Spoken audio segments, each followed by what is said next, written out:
Thank you for coming so quickly, one concurrent viewer. It's gratifying. It gives me a sense of self-esteem that you come so quickly when I go live.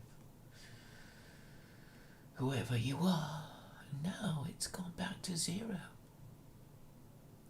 It doesn't matter, because I have so much to say on the subject. I am happy to speak into the vacuum that is 0 concurrent viewers now.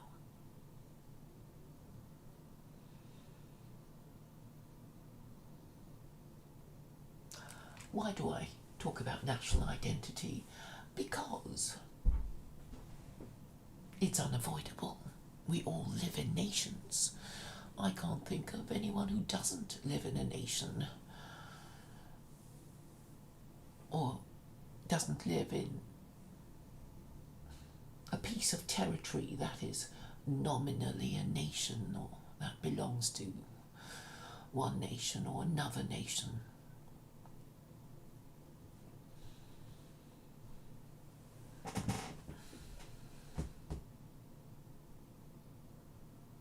What I've noticed recently is that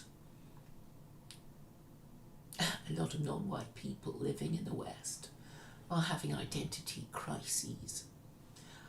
I actually know that Jews often have identity crises. Any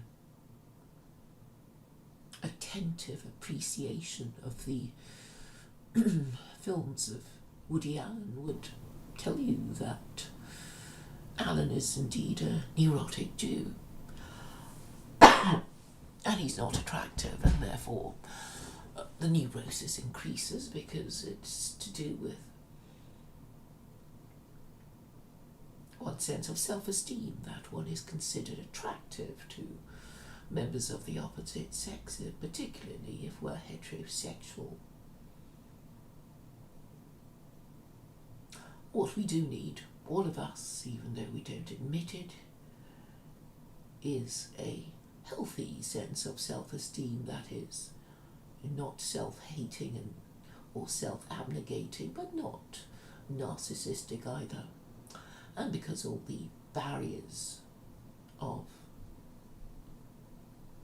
hierarchy and deference to our elders have been taken away, we are left to manage our own egos in competition with other egos, competing for the same attention, but which are bound by no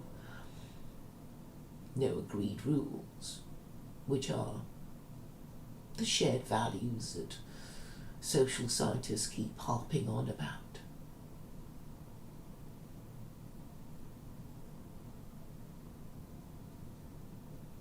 As you can imagine, it can cause a great deal of angst and anxiety, as well as, mental health issues, causing people to behave in volatile, deranged, neurotic ways that may get them into trouble with the law, or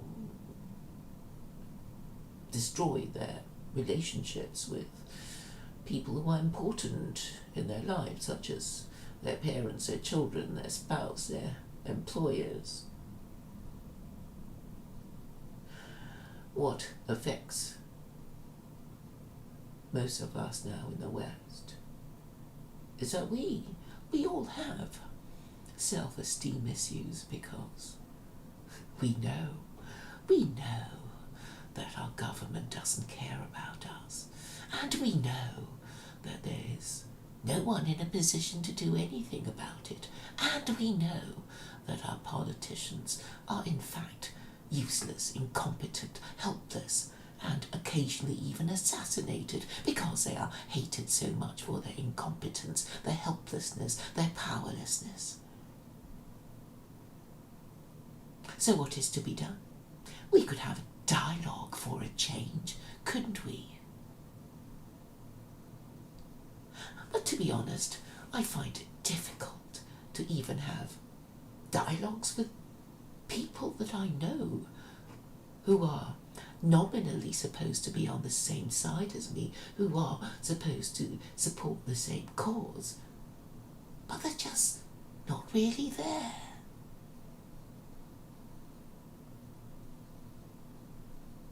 They may be well-intentioned or just absent-minded, preoccupied with their own stuff, not taking my stuff seriously, just mooching about.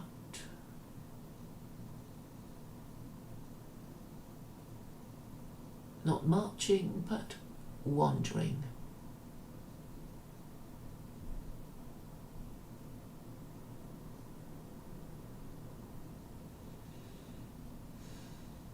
Not propagating, not discussing,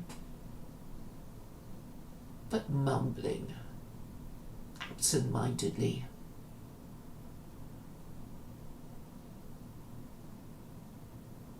Of course, it is a terrible thing to be associated, to reside in a nation, an empire, a civilization that is going down the tubes, that everybody is agreeing is going down the tubes. And when you listen to the news, you know they are lying to you.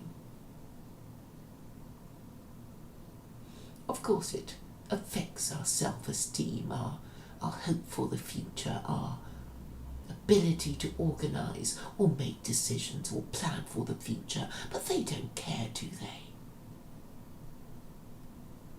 The ones who have a political view will be too focused on blaming the symptoms. They want to blame the Jews because they think the Jews are highest status of all, and in a way they are half right.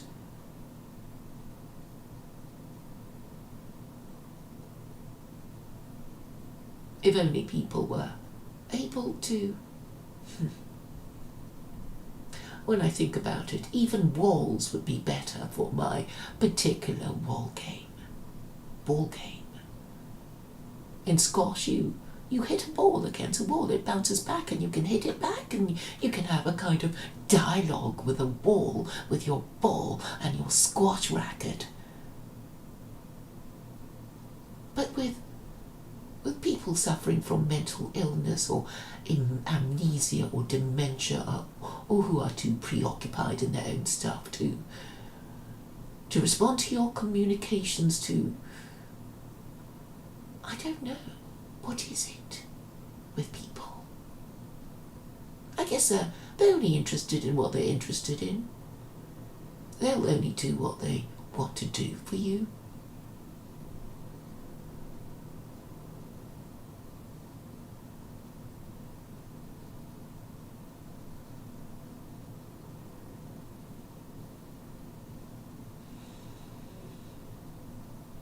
Yeah, sometimes I get to see them and speak to them and be in the same room with them, but I don't think they get it. Or they get it briefly, in a kind of brief moment of flashing understanding, and then the lights go out again.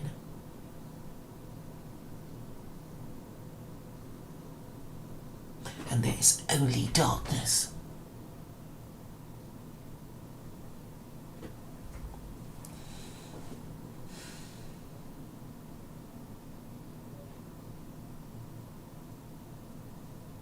So national identity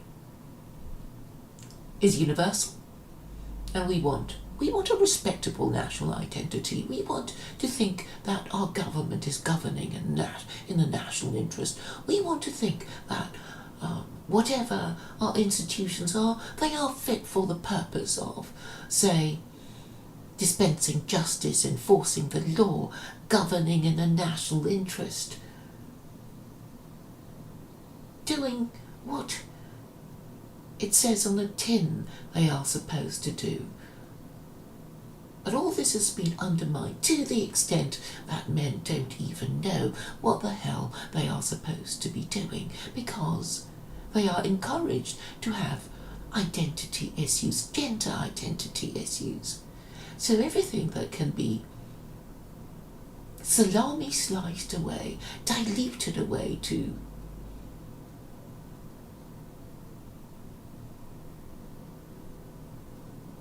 minuscule portions.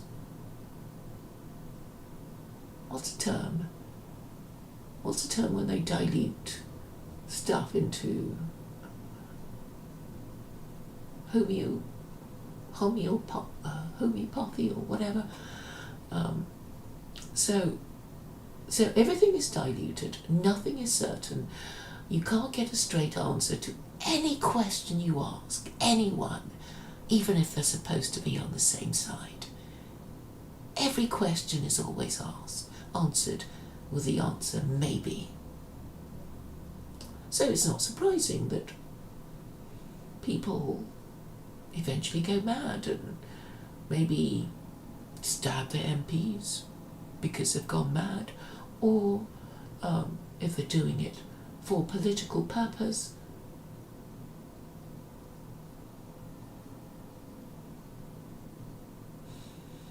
well, what is political? Carl Schmitt said, the concept of the political was about deciding who is your friend and who is your enemy. But how do you know who your enemy is if you don't even know what you, yourself, are supposed to stand for? And what should we stand for? What is the minimum that we ought to stand for as human beings? I think it can be reduced to three moral imperatives of submitting to truth, logic, and morality. And if we're not sure about morality, then we have to be capable of having philosophical discussions about morality and whether it is necessary for our spirituality, for our self-esteem, for our sanity, for our continued existence. But nobody in academia, certainly no philosopher, is capable of having an honest or rational discussion about it. So really, the West isn't an open lunatic asylum. All the lunatics are out and about, governing the country, enforcing the law, making legal decisions, having children, teaching children.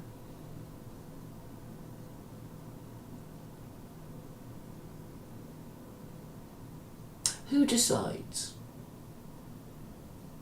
who we are? Apart from ourselves, of course. So we have all these badges of identity. Which is the most important? Well, obviously in different contexts. The fact that we are male or female would be important when we decide which public convenience to use. But now we're not even allowed to think of ourselves as definitely male or female. And this will cause all kinds of other problems along the way that no politician, no philosopher, no intellectual is prepared to discuss. Or if the point is made, it is not made clearly or not made with any political solution in mind. Those of us who are dissenting from this regime have no leadership. They have no overarching strategy. They don't employ any effective tactics. They don't talk to each other. And even when they're together, they don't discuss anything that could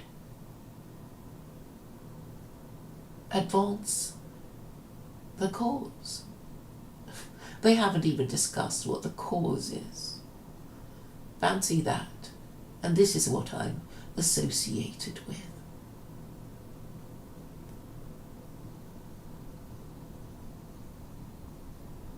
But what I've also realized is that other people, younger people, more energetic people, are suffering the same identity crisis. And all because the Western Empire is declining. Because of its incompetent and corrupt government and its intellectuals who are not fit for purpose, as well as its religious leaders who stand for nothing other than to submit to whatever political orthodoxy that our ideological masters are currently following.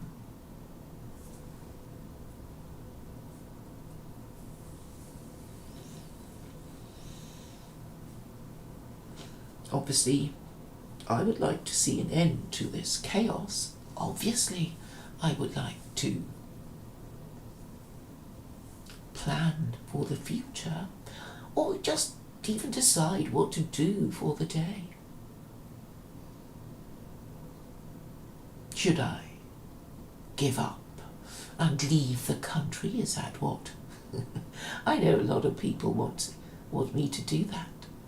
And if that's what I should do, I should, well, hurry up and get on with it and pack up and leave town. Is that what everybody wants? And leave it to go to hell, rather than to be constantly looking into the abyss and speaking to it, and not even receiving an echo.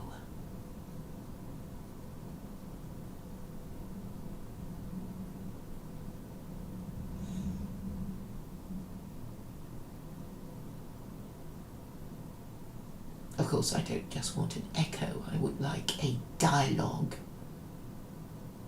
where something is decided, some glimmer of understanding is seen about what the problem is and what the solution must be. So what's a problem? The 5 stages of grief? I suppose that must be it. They don't like secular Quranism, they don't see why they should put up with it. But they haven't got anything better, so they are in a kind of no man's land, and that's why I guess they're all silent. They know they can't win the argument, so they don't engage. If you don't fight, you can't lose. If you don't engage, then you can't be said to be fighting or debating or arguing.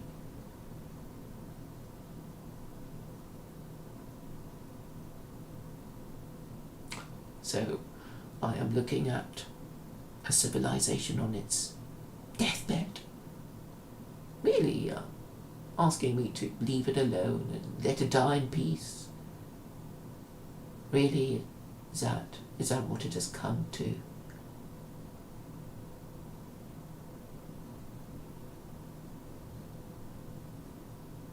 It's old men. It's old, tired, feeble men who can't do anything anymore, and they can't even acknowledge their own mistakes. Or of neurotic women who can't acknowledge their past. But of late I find myself hopeful that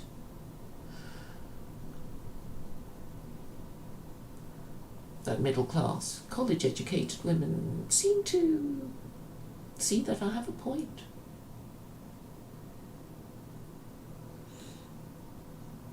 They don't like my idea, of course, but they are honest enough to acknowledge that they can't think of anything else. Rather like the Islamophobes who hate the Quran and Islam and Muslims, but they can't think of anything better. No better book of rules. I mean, I think they've had it with the Old and New Testament. They've also had it with the Communist Manifesto. They don't think it's a good idea to try out Mein Kampf again.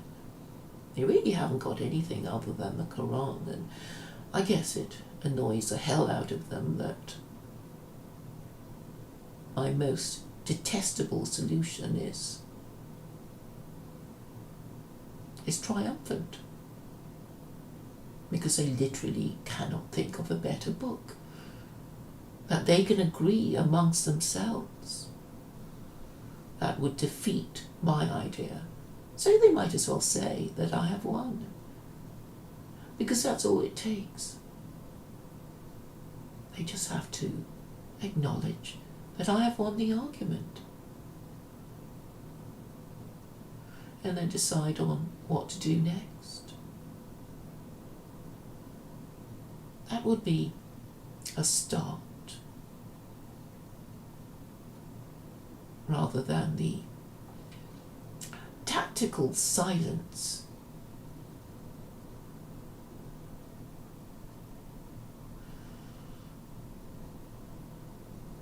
that has been the practice of so many for so long.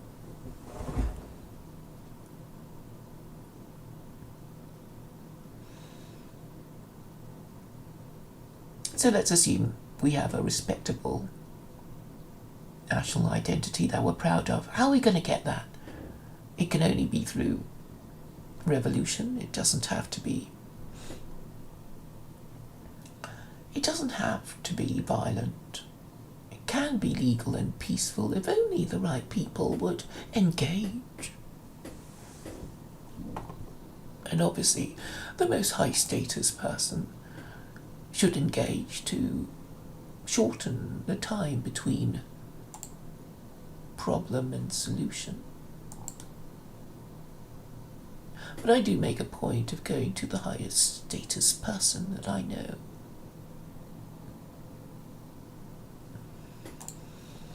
It's hard to work out, since the nationalist movement might as well be the hippie movement. There is no one in charge, not even nominally.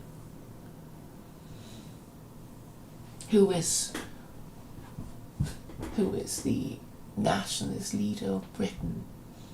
There's no one, is there? You can't think of a name without somebody else saying, no, it's not him, it's somebody else. So you know you haven't got a leader when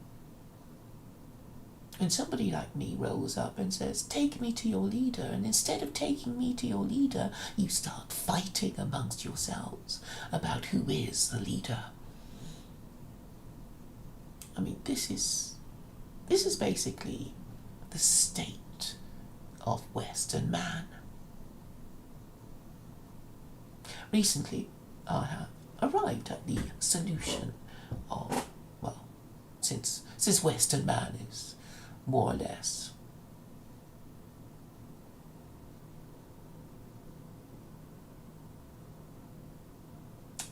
marginalised, totally marginalised, and they won't fight back. They'll just continue to be marginalised. So, if the matriarchy is in charge, then my referendum, my proposed referendum, which I mentioned a few streams ago, would be directed at women. Well, do women want to restore the patriarchy or not? That's my latest idea. And therefore, I only want to talk to women. Because, let's face it, the men unprincipled men will just follow the women. Most of them will still be heterosexual, so wherever the women go, they can go. It seems that the more sensible ones are going into the mosque, so the men who want reproductive opportunities to have legitimate children, they'll follow them into the mosque. So, if men are content to be led by women, then women are my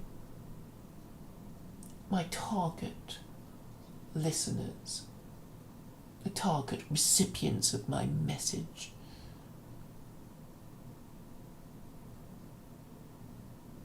And the most powerful women are white, middle class, college educated women.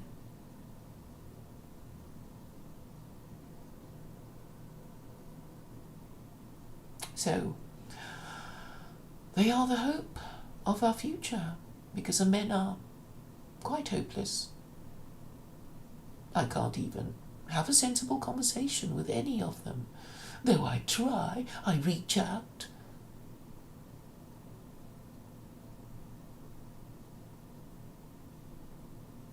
But I have been having more luck with women of late. So that's a plus.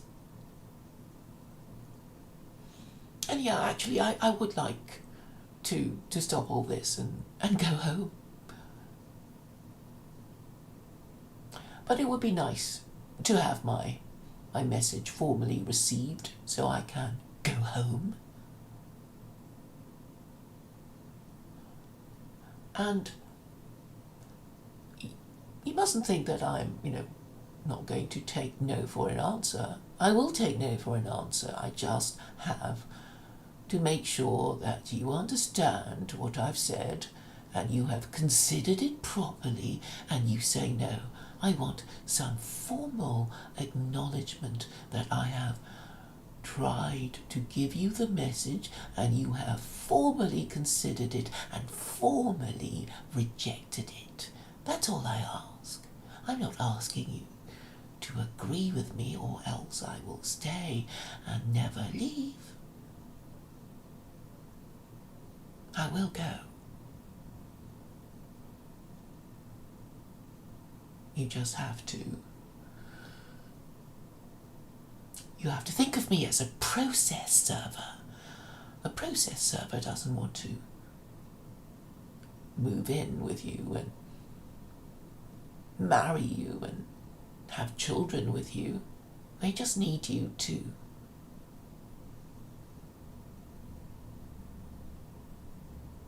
accept service. So that's all I ask. I just want you to accept service. And then I'll go, which is what you wanted anyway, isn't it? Accept service and I will go. Or else. Or else.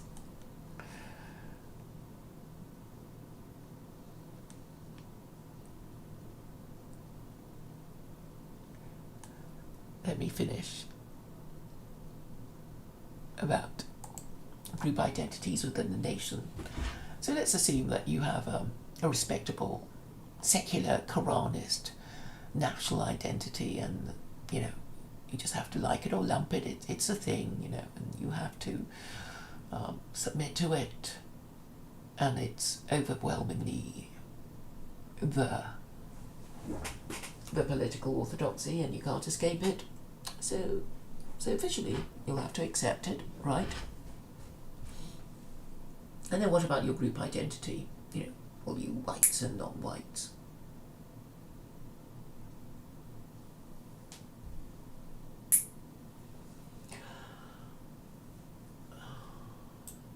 It would be, if you were monoracial, be divided by caste, I suppose. I mean, you think of the Hindu system, it's the older system.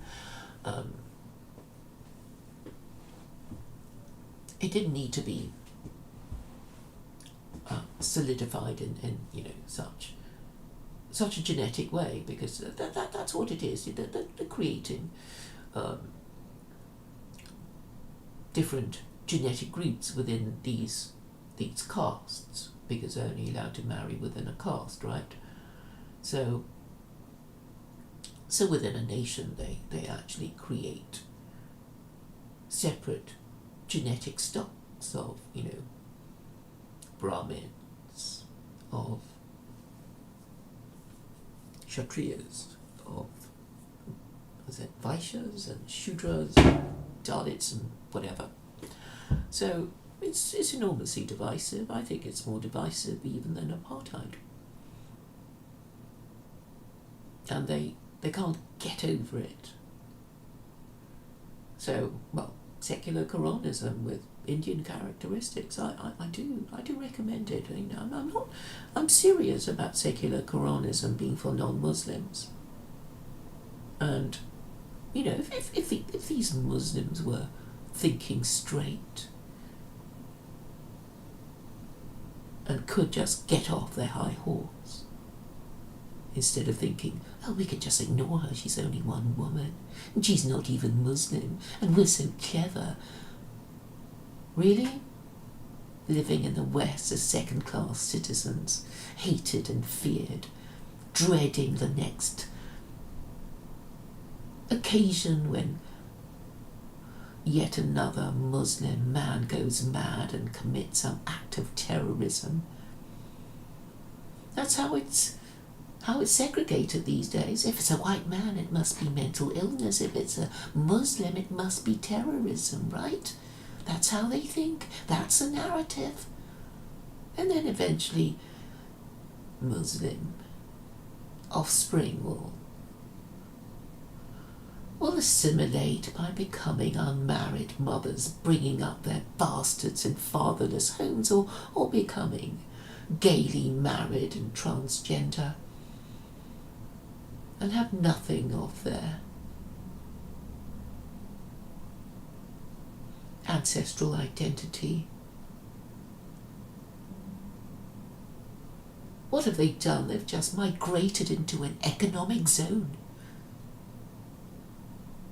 where, the white man no longer rules. His women rule, and he's prepared to let them rule because he's too shit scared to question the orthodoxy of the matriarchy, which is intersexual feminism. So, you do have self-esteem issues, non-white citizens in the West. You're stupid. You came all the way here just to lose your identity. Just to become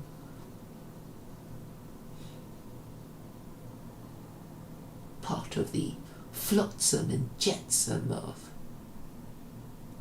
Globo Homo.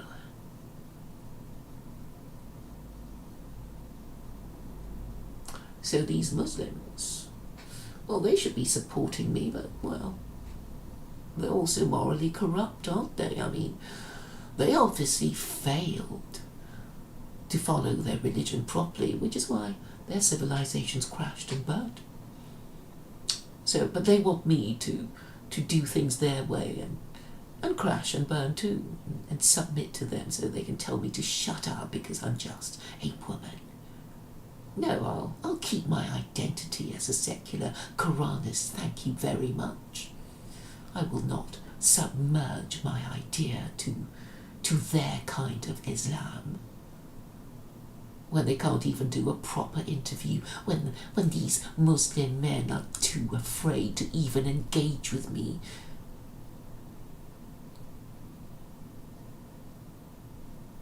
And I can deal with 3 of them at a time. And they still had to kick me out.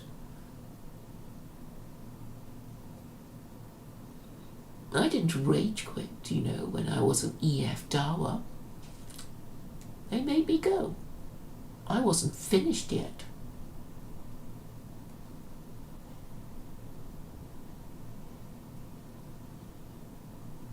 But anyway, what's the point of being the best heavyweight fighter, boxer in the world if nobody will let you fight a match with any of their approved boxers. While all the world media pretend you don't exist. Is it a global conspiracy? Or, well, I mean, I could say it's a global or even a Jewish conspiracy, but, basically they're just doing what comes naturally. You have somebody telling you something you don't want to do, and you think you can get away with ignoring it, and you will if you're corrupt. Corruption is denying and ignoring truth, refusing to deal with it, refusing to think of it, refusing to engage.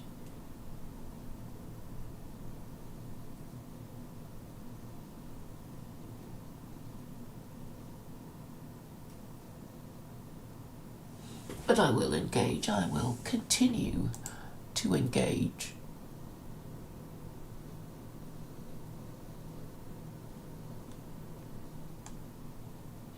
Because I think I am making progress. Even if it's of glacial. It's a glacial progress, isn't it? It's very slow, inching forward after centuries.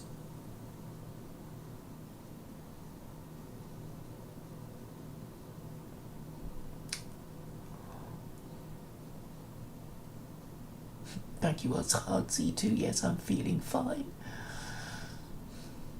Dr. Mengele asks. No, it wasn't you, actually. I was, I listened to all the videos of, what's his name? Born Again Harapan. He's a young man in Canada experiencing identity issues.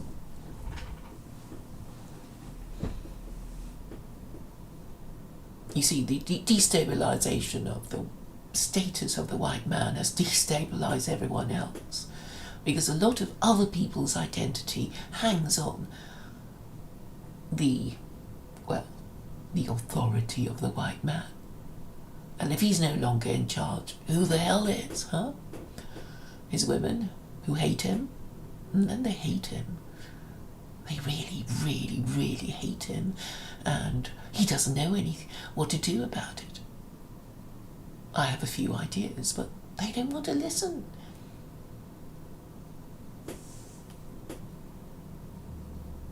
So, Evelyn, for you, of course, you're quite right. Lacking a moral system, you cannot do anything. You actually lack. It's like a body lacking a nervous system. It can't feel pain. It can't lift a finger. The mind might say, I want to stand up and walk out of the room, but he can't, because all the, or whatever it takes to make him, to allow him to stand up and walk out of the room, are fighting each other, so they can't cooperate to make the muscles work in a way that would allow him to stand up and walk out of the room that is filling up with smoke.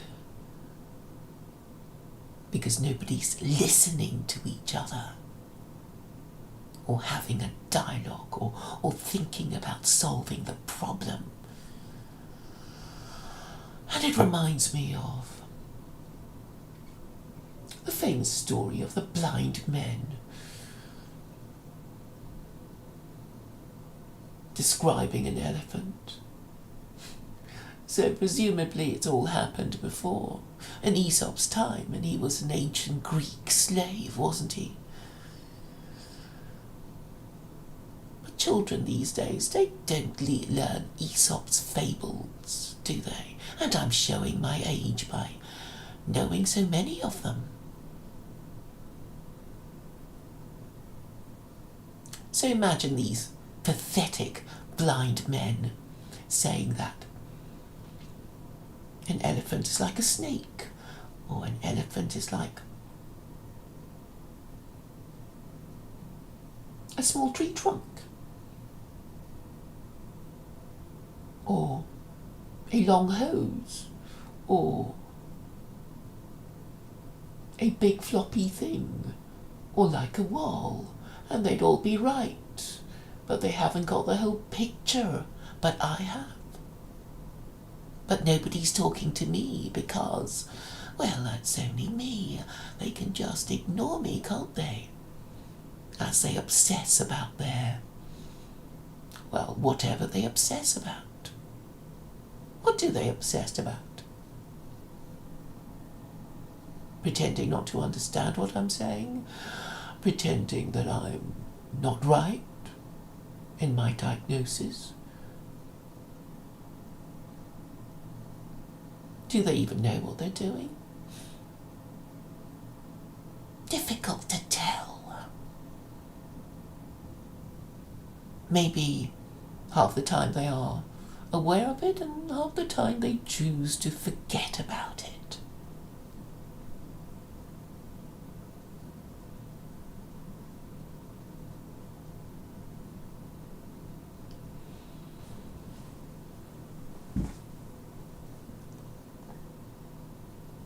Wasn't nationalism something that existed when it suited the powerful? Asked the purifying flame. Well, I really don't think it is. I mean, maybe you're talking about imperialism. I mean, obviously, if you have a nation, then you want to protect the nation to keep it in existence. So you need people to think in the right way to keep your nation in existence. That's the whole point of any ism, any political ideology.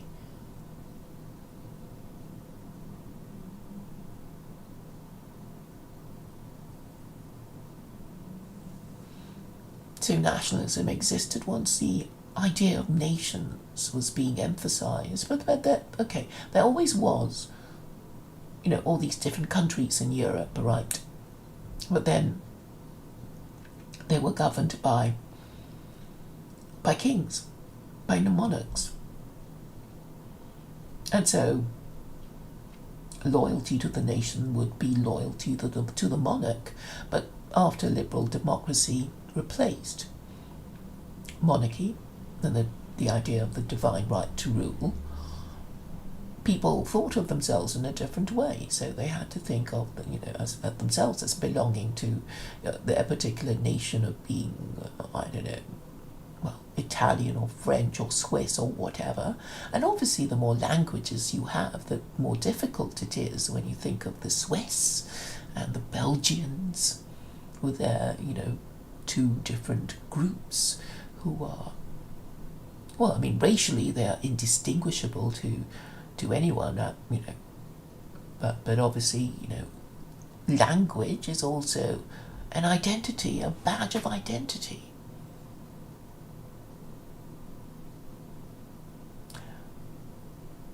So, identity is basically a composite of different badges of identity, with each badge, only becoming important in particular circumstances, as we, go to synagogue or temple, or to the public convenience of our appropriate sex, or, it depends on what's important to you. Your work, the fact that you're, a nurse, a soldier, a musician, a writer. It all depends on the context and the circumstance. So there's no point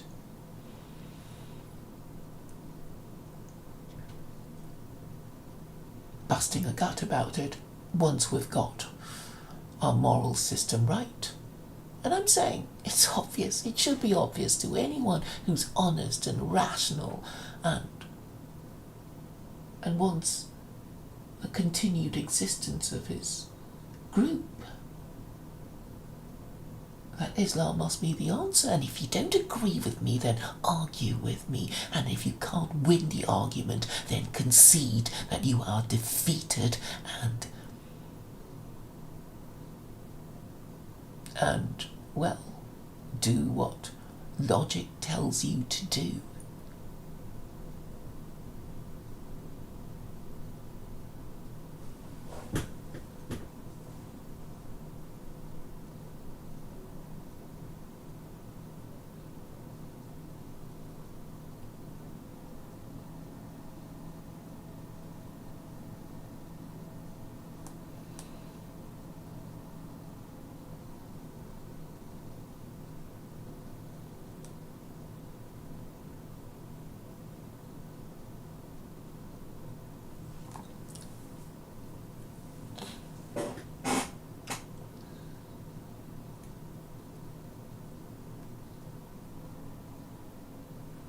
So all I ask is people to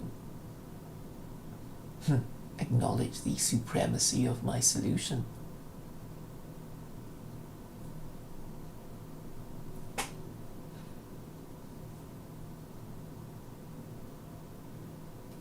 Annoyingly, people with bigger channels don't quite want to acknowledge this because I guess I'll be generous to them and think and give them their excuse, which is, well, they don't want to alienate their subscribers.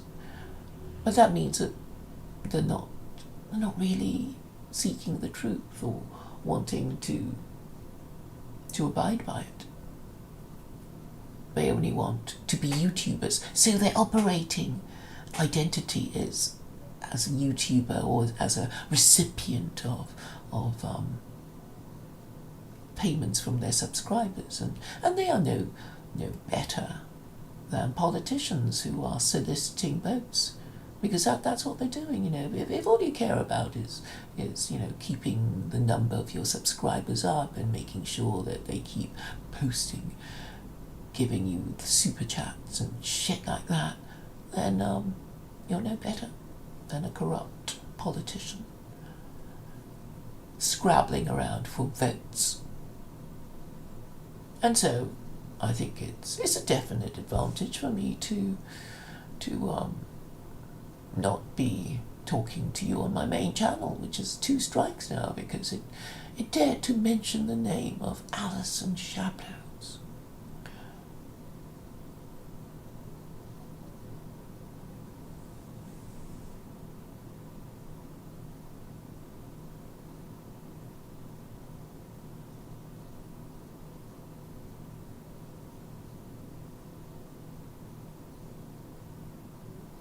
Concerned citizen is obviously someone I've encountered before.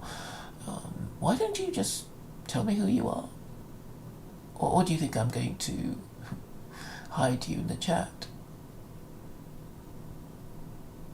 What are you afraid of?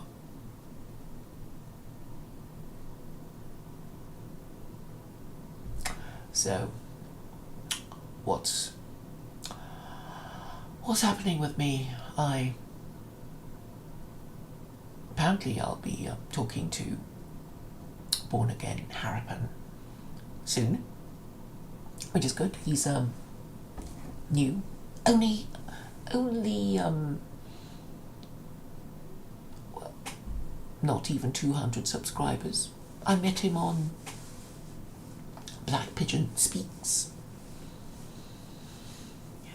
It would be nice to talk about these things to Black Pigeon, wouldn't it?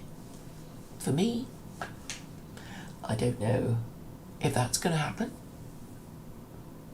It would be, I knew if you subscribe to him. What do you think? What do you think of his stuff? I mean, for me, yeah, I do listen. I am subscribed. I think I listen to most of them. I'm not sure. Oh, you see, the thing is, okay, I read a Rational Wiki entry about him, and he's classified as a conspiracy theorist, and I know this is a term that people throw at each other to discredit them, you know. It's like racist, fascist, conspiracy theorist.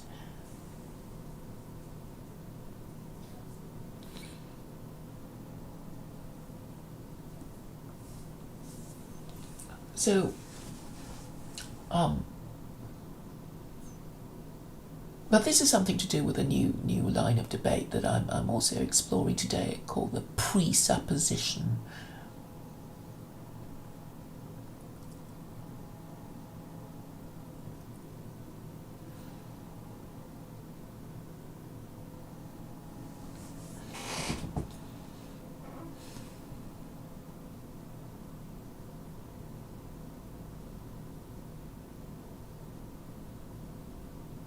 Yeah, and he's in London.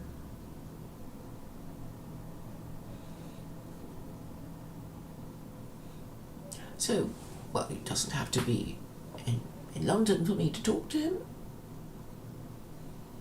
But I don't know how these things work. I mean, are a lot of these dialogues, you know, kind of pre-vetted, you know, it's like, you know, lots of kind of pre-stream checking out to see if the other person's okay and whatever, and then talking to them after, saying, you know, are you alright with this, and are you alright with that, you know, are we all agreed on this thing, let's all talk about the other thing, let's, you know.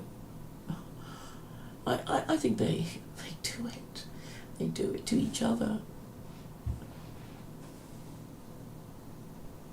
I mean, Mark Collett once said, you can't talk about secular Quranism when you're talking to me.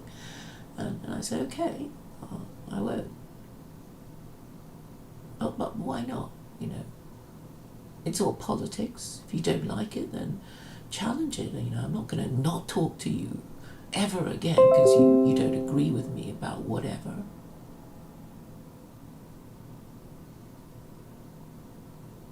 So, yeah, I'm happy to venture into hostile territory and talk to people who don't agree with me. I think I'm the only one prepared to venture into hostile territory. All the others, these Muslims, these alt-right people, they like being in their own hug box. I'm the one with connections.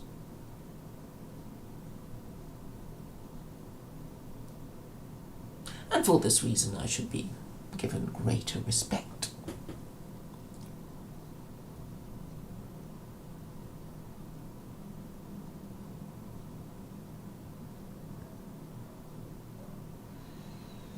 All right then, I've basically told you what's been happening and what will happen, and I've got a few things off my chest.